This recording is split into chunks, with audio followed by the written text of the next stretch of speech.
면목동 미래신경과 원장 오동호입니다. 저는 신경과 전문의고요. 두통, 어지럼증, 뇌졸중 치매 등의 뇌신경 질환과 손발 저림, 마비 등의 말초신경 질환을 주로 진료하고 있습니다. 오늘은 뇌졸중에 대해 말씀드리고자 합니다. 뇌졸중은 어떤 질병인가요? 뇌혈관의 이상으로 갑작스러운 몸 반쪽의 마비나 이상 감각과 두통, 어지럼증 등의 뇌신경 기능의 이상이 발생하는 질환입니다. 신체 기능의 부분적인 마비뿐만 아니라 말을 하기 어려워지거나 말을 잘 이해하지 못하는 등의 언어장애, 갑자기 눈의 반쪽이 안 보이거나 하는 등의 시야장애 또는 의식 저하 등이 나타나며 심한 경우에는 혼수 상태에 이를 수도 있습니다. 심각한 장애가 예고 없이 갑작스럽게 찾아오기 때문에 더욱 무섭게 느껴질 수 있습니다. 뇌졸중의 원인은 무엇인가요? 갑작스럽게 뇌혈관이 막히는 경우와 뇌혈관이 터져서 뇌세포의 기능이 손상됨으로써 증상이 발생합니다.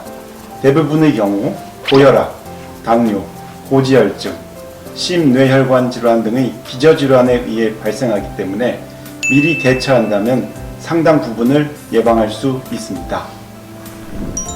뇌졸중의 증상은 무엇이며 증상이 나타났을 때 어떻게 해야 하나요? 흔히 알려진 것처럼 몸의 반쪽이 마비가 와서 근력이 떨어지거나 감각을 느끼지 못하거나 저림증 등의 이상 감각을 느끼게 됩니다. 하지만 광범위한 뇌신경 기능의 손실로 다양한 증상을 동반하게 되는데 언어 기능, 시각 기능, 어지럼증과 같은 균형 감각, 치매와 같은 기억력 저하, 극심한 두통, 그리고 실신이나 혼수 상태와 같은 의식 저하 등을 나타내게 됩니다. 최대한 빨리 6시간 이내에 응급처치를 받을 수 있도록 하는 것이 중요하기 때문에 민간 처방에 의존하거나 하는 시간을 지체하는 것은 가급적 피하시기 바랍니다. 초기에 판단이 어려울 수 있기 때문에 주치의 진료를 받거나 119의 도움을 받아 신경과와 신경외과 전문의 진료가 가능한 응급의료기관으로 신속히 내원하시기 바랍니다. 뇌혈관이 막힌 경우는 혈관을 개통해야 하고 뇌출혈 시에는 수술적 치료가 필요하기 때문에 진행되기 전에 빨리 시도하는 것이 예후를 결정합니다. 진단이 내려지기까지 혈압과 혈당을 측정하며 환자를 최대한 안정시키는 것도 중요합니다. 뇌졸중의 검사와 치료는 어떻게 이루어지나요? 기본적으로 CT가 필요하며 MRI가 필요한 경우도 많습니다. 급성기 치료가 끝나면 재활치료와 재발 방지를 위한 약물 치료가 중요합니다. 재활치료를 시작하게 되는데 작업치료와 일상생활로의 복귀 등을 가급적 빨리 시작하는 것이 좋습니다.